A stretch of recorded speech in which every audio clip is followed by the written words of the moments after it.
জয় স্বামীজি মহারাজ। সবাইকে নমস্কার। আজ আমরা শুনব স্বামী বিবেকানন্দের অমৃত বাণী।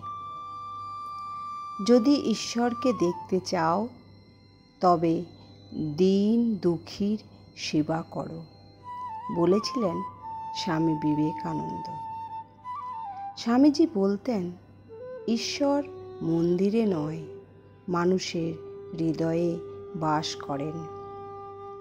কেউ ক্ষুধার্ত, তার মুখে অন্ন দাও। কেউ ক্লান্ত, তার পাশে দাঁড়াও। এই ছোট ছোট কাজই তোমাকে ঈশ্বরের সবচেয়ে কাছাকাছি নিয়ে যায়। তিনি বলতেন, সেবা করাই সত্য পূজা। দুঃখী, অসহায়, বঞ্চিত মানুষদের মধ্যে যিনি ঈশ্বরকে দেখতে পান, তিনিই প্রকৃত ধর্মী। তাই যদি ভগবানকে ভালোবাসতে চাও, আগে মানুষকে ভালোবাসো। দরিদ্র অসহায় মানুষ তোমার মন্দির, তাদের সেবা করাই তোমার উপাসনা।